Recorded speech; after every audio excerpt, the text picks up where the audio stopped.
She was at the sink with her phone propped against a mug when I asked if she wanted to go out Friday. Not fancy, just a decent place by the river. A table I knew we could get without waiting. I said it straight, no speeches. She didn't look up. I'm busy. With what? I leaned on the counter, trying to keep it light. Don't start, Lauren tossed back. I'm exhausted. And restaurants are loud. If you want noise, go with your guys. Lauren, you've been a ghost in our own house for weeks. She turned, folded her arms. So? Not everything is about you. Also, I need you to handle the new mattress this week. The guest room one. I'm not sleeping on that lumpy mess if I ever need to crash there. That's the third upgrade this month. It's called Standards. Try them. She grabbed her phone and slid past me, leaving a citrus smell and a door that didn't quite click. If I'd known where it was headed, I would have eaten in silence and saved the surprise for later. Instead, I stood there with a plan for a simple Friday and a wife who'd just filed me under background noise. I took a plate from the dishwasher and set it down without silverware. The sink dripped. It felt like a metronome counting out the seconds from normal to whatever this was. The next morning I tried again, because that's who I am. She sat at the dining table going through online orders like it was a 12-hour shift. I put coffee in front of her. Thanks, she murmured, eyes on the screen. Lauren, what's going on with us? She tapped something, then sighed. Dawn, please. Not before I get through this. I need a few things for the house. And I'm moving my spa appointment up. How much is a few? She finally looked at me. I don't nickel and dime myself. I like comfort. You should like me comfortable. I like you present. She gave a thin smile that didn't reach anywhere. You get so dramatic. It's not that deep. It's exactly that simple, I said. You've been distant, short with me, and every conversation ends with me paying for something. You're the one who wants everything calm, she said, pushing her hair back. Calm requires investment. Then here's mine. I pulled up the budgeting app on my phone and set it on the table, screen toward her. Starting today, we separate discretionary spending. Joint bills are covered. You handle your extras. I'll handle mine. Her eyebrows arched. Cute. It's basic. And we'll alternate big purchases. If you want the guest mattress, fine. I'll pick the next non-essential. Non-essential. She laughed once. Comfort is essential. Respect is, I said. This is me drawing a line. She tilted her head like she was humoring a client. You know what? Do your little system. I'll work around it. You can work however you want. But I'm done being an ATM with a pulse. That's insulting, she said calmly. You're making money shaming my standards. Call it what you want. She stood, grabbed her coffee, and walked away. I'm going out tonight, by the way. With who? Friends, she said over her shoulder. You wouldn't know them. That Friday I got home to an empty house and a note on the fridge that said, "Don't wait up." At midnight she texted, "Running late. Lock up." The message didn't ask how I was or mention anything about us. It read like a post-it to a roommate. In the morning she was asleep on the couch in the guest room. New bedding lay folded on the chair, tags still attached. She didn't wake when I walked past. I went to the garage and stood beside the toolbox until the noise in my head cooled. I don't beg. I don't chase. I adjust. At noon she drifted into the kitchen, hair tied, wearing a hoodie that wasn't mine. She opened the fridge, regarded the leftovers like they'd offended her, and closed it. You're quiet, she said. I'm focused, I replied. I moved dinner with the Taylors. We're not going. You canceled? She blinked. We had that for weeks. It's not working for me right now. New rule. I'm done doing smiling couple tours when we're not speaking at home. That's petty. It's adult. Two different things. I set my mug in the sink. Also, we'll be sleeping in separate rooms until we figure this out. Since when do you decide what I do in my house? It's our house, I corrected. And I'm deciding what I allow myself to participate in. She narrowed her eyes. I'm going out later. Have fun, I said, and turned on the faucet. That night, she left at 7. Texted at 1. Home late. It became a rhythm. Daytime requests for purchases, evening exits, returns after midnight with the energy of someone who'd eaten well and laughed at something funny that had nothing to do with me. I kept my voice even and my calendar tighter. I took on a larger project at the office to fill the nights she vacated. 2 weeks in, I tried the soft approach once because I wanted to say I did. Saturday morning, I moved the small table to the deck, made pancakes, strawberries in a bowl, music low. When Lauren came out, I pointed at the chair. She didn't sit. What's this? Breakfast. Just us. Dawn, she said, gentle like I was a kid with a fort made of pillows. That's sweet, but I'm heading out. I have a nail slot. I told you. You never told me. I'm telling you now. Can you move the car? I need the driveway clear. I looked at the plates. I'm trying here. And I'm maintaining myself, she said. Different projects. Eat a pancake. She glanced over the fruit, then set her phone on the table without sitting. We need different things. That's not a crime. No, but it's a choice. Right now, I'm choosing not to have this conversation. She grabbed her phone. Thanks for the thought. She was gone before the butter softened. I stood there with 2 plates and a reminder that effort without respect is performance art. That afternoon, I called Dalton, a private investigator a friend from the gym recommended years ago when he needed to track down a tenant who skipped town.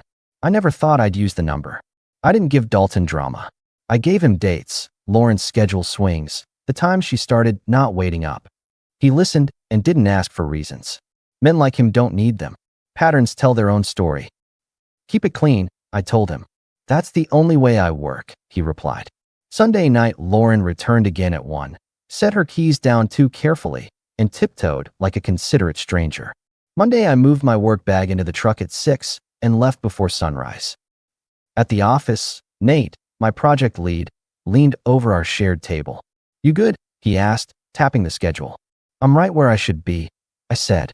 Also, I'm shifting my hours. Early in, early out. Don't hold a seat for me in late meetings unless it's mandatory. New routine. New rules, I said, marking it on the board. I'm not hanging around waiting for someone else's time. He nodded. Nate doesn't pry. He keeps score by deliverables. I delivered. Midweek, Lauren floated a smile my way over stew I'd made. She rarely noticed my cooking anymore, but that night she dipped a spoon and gave me a look. This is good, she said. You used to do that rosemary thing. I wiped my hands. Still do. I've been stretched, she added, eyes softening in a way I hadn't seen in weeks. Sorry if I've been short. All right, I said. I picked up your jacket from the cleaners, she offered, like a small olive branch. Hung it in the closet. Thanks. She sat, actually sat, and for 10 minutes it almost felt like a house again. She asked about my project. I gave her a succinct update. She made a small joke about my old habit of double-checking locks. I let it land without a smile. I wanted to believe the thaw. I also know theater when I see stage lights. The next day, a delivery arrived. A new set of linen for our bed and a memory foam topper. Lauren sent a photo to the group chat with her friend Emily and a couple of others. Captioned, finally upgrading this place. She looked radiant in the mirror. She slid into the frame, like someone proud of a remodel they did on credit. That night, she drifted into my doorway. You moving back to our room? She asked, leaning on the frame. No, I said. Space is working. She nodded like I'd confirmed her hypothesis. Suit yourself. Friday, the backyard barbecue at our neighbor Hank's place had been on the calendar for a month. I almost canceled, but it counted as neutral territory, and I wanted witnesses. You learn things from how someone treats you around people they want to impress. Lauren arrived 20 minutes after me, in a sundress that made women glance and men recalibrate. Emily was there, too, alongside her husband Ryan, a tall guy with gym shoulders and a fake casual grin. I knew him from block parties and quick hellos. He shook my hand and clapped my shoulder like we were longtime buddies. You two good? Hank asked me near the cooler, voice low. We're present, I said. Under the lights, Lauren laughed loud at something Ryan said. When I joined the circle, she didn't slide an inch to make room. I stood behind her chair like a security guard. Dawn, Emily called. You on grill duty, or did Hank finally ban you? I retired from the smoke, I replied. You were never hired, Lauren put in, not looking at me. Dawn treats the grill like it's open heart surgery. Painful to watch. People chuckled. I caught Hank's glance, sympathetic, then away. Hey, I told Lauren steady. If I'm that bad at it, it's good you're eating here. It's a joke, she said, rolling her eyes. Relax. Already there, I said. Later, when plates were cleared, Lauren pulled out her phone and started showing Emily some interior design page. Ryan leaned in a little too comfortably. I stepped back, took my beer, and told Hank, we're heading out. I didn't ask Lauren. I told her within earshot of Emily. We just got here, she protested. We can split, I replied. I'm not staying. She looked at Emily, a quick check for permission or optics, then back at me. So dramatic. Standing still, I corrected and left. Outside the fence, I heard Emily say something about men and their moods, followed by Lauren's laugh, high and a little mean. I slept well. On Monday, Dalton called. Done. Already. I had enough, he said. We should meet. We sat at a booth in a diner near the highway where no one knows you unless you want to be known. Dalton slid a folder to me. Inside, dates, locations, photos from reasonable distances, nothing invasive, everything clear. I don't use colorful words. I use facts. The facts showed Lauren meeting Ryan 3 separate evenings, stepping into places with dim lights and private corners, leaving in a way that told you they had other places to be.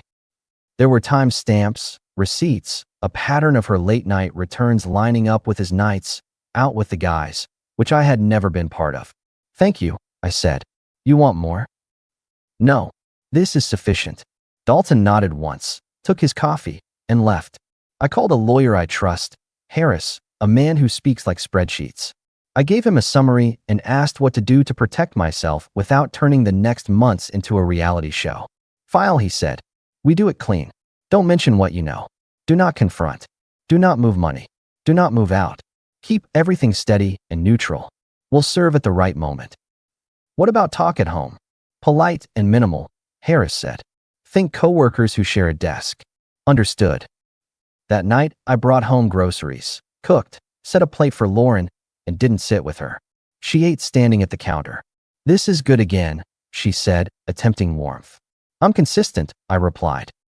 You're different, she said, more curious than angry. I adjusted, I said. That's what adults do when conditions change. She tilted her head. What conditions? Ours, I replied. Priorities. She stepped closer, reached to touch my arm like we had a running joke. I didn't step away, but I didn't smile. She withdrew her hand.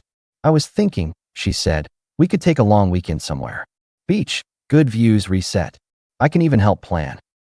That's generous, I said, rinsing the pan. You don't sound excited. I don't perform on command, Lauren. She leaned on the island. You're punishing me for being busy. I'm organizing my life without asking permission. She pushed back from the counter. You used to try. I used to think trying mattered. Her mouth tightened. You're impossible. I'm clear, I said, and wiped the counter until it shined. For a week we lived like neighbors who share a garage. Good mornings were polite.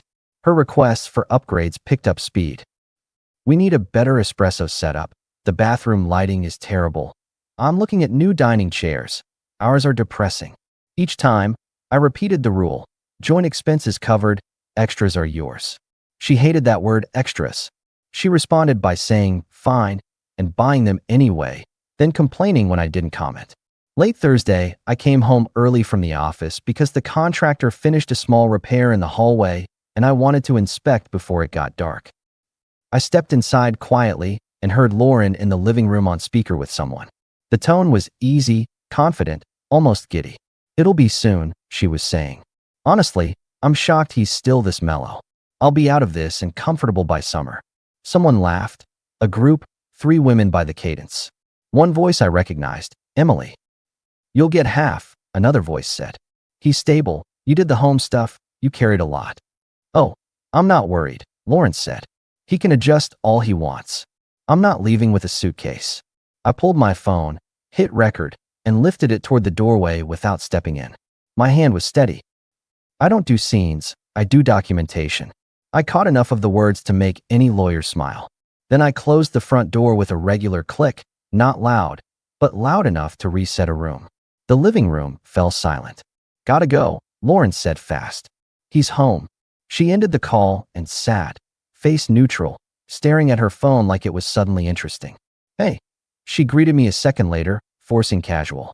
How was your day? Productive, I said, hanging my keys. Mine was long, she added. I'm wiped. Thinking of turning in early. Do what you need. She searched my face for any hint that I'd heard something. I gave her exactly what she deserved. Nothing. In the garage, I sent the video to Harris with 3 lines. Time, context, and enjoy. He called within minutes.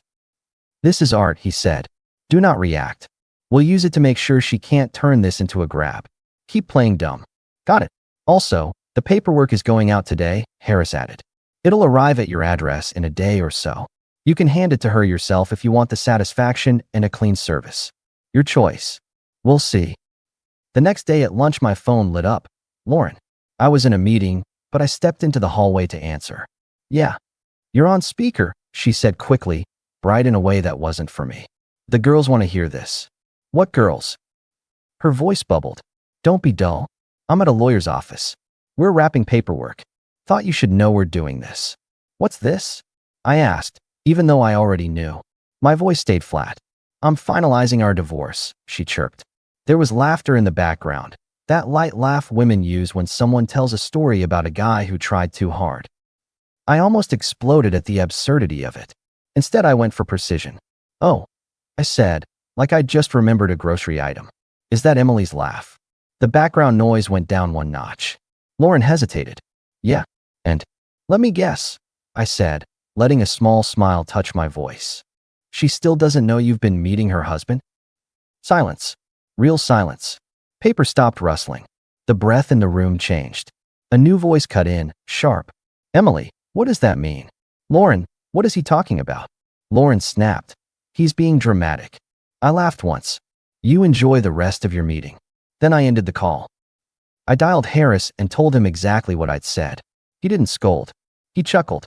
Not ideal operational security, he allowed. But given what we have, it won't hurt. In fact, it may move things faster.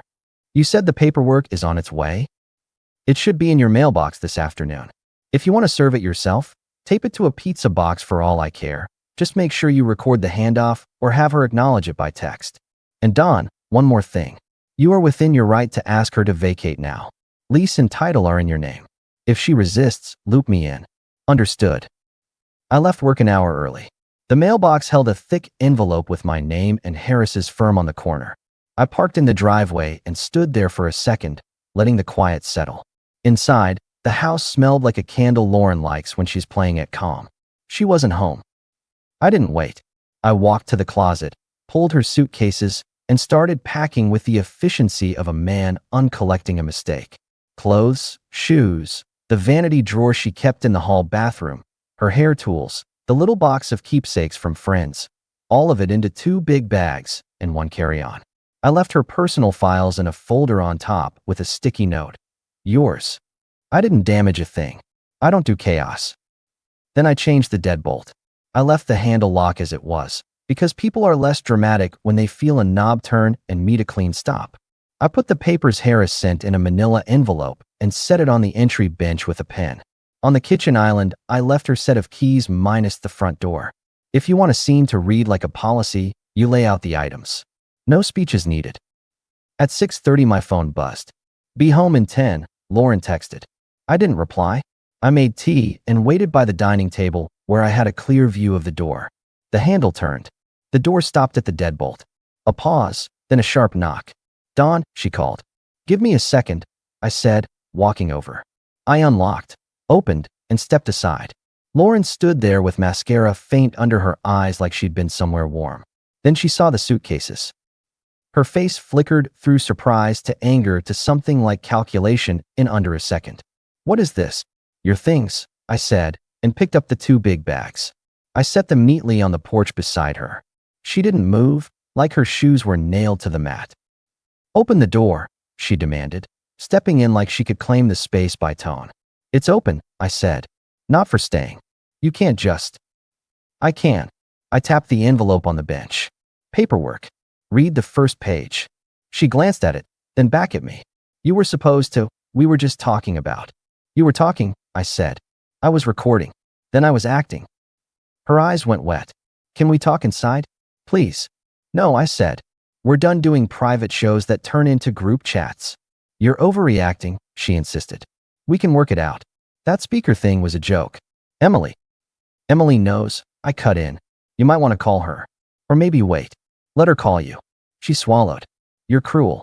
No. I'm precise. I handed her the envelope. Signed the receipt page. Harris will handle the rest. She put a hand on my arm then, softer than I'd felt in months. Dawn, I'm scared. Can we just sit for 5 minutes? I'll explain. I was confused. You've been distant. I felt alone. I made mistakes. But we can fix it if you stop punishing me. There's no punishment, I said. Only results. She looked at the bags. Where am I supposed to go? You have options. I kept my voice even. You've been out most nights. You'll figure it out. You're unbelievable, she whispered. I gave you my best years. You saved your best for other nights, I answered. The years can stay with you. She grabbed the handle of one suitcase and didn't move. She was waiting for some burst of compassion, a crack in the wall. I didn't give it. She tried again. Dawn, please. I'll change. I'll be better. We'll start fresh. I'll plan the trip. You already planned everything, I said. That was the problem. Her face broke for real then, not the practiced kind of sad used to reset a man. It was shock that her script didn't land. I didn't celebrate. I've never liked that part of endings. I stepped back into the doorway. Take the bags. Don't come back tonight. And if I do? It wasn't a threat, more of a test. You won't get in, I said. If you try, I'll have Harris call you and explain it like a policy manual. I closed the door. She kept knocking, then pleading, then going quiet, then starting again. It went on for a while. Eventually the knocks went farther apart, then stopped. I waited 5 minutes and opened the blinds just a sliver. She was loading the second bag into a rideshare. She didn't look back before the car rolled away. Inside, I cleaned the counter and took out the trash because houses run better when you act like they matter. I slept in the guest room with the new mattress she'd insisted on. It was comfortable. In the morning, my phone had 6 missed calls and a line of messages, paragraphs that tried every tone from blame to romance. I didn't answer one. The next week moved like an old-fashioned machine, slow, heavy, inevitable. Harris handled the steps. Lauren sent 2 emails asking for discussions about equitable arrangements. Harris replied, firm and kind. The video of her phone call with the half of everything joke did what it needed to do. The folder from Dalton put a narrative into dates. There was no shouting, no slamming, no courtroom speeches. Just stamps and signatures, and a woman who moved her things into a storage unit north of town before heading to her parents' place 3 states away. I saw her once more after the day of the suitcases, by accident, at the market. She was in line holding paper towels and a bag of oranges. She spotted me, went still, then turned to face the shelf like it was suddenly fascinating. I stepped into the next line and paid cash. On the way out, she whispered, Dawn. But I didn't turn because endings deserve to stay ended. If I'd stopped, she would have tried a new angle, and I was done giving angles.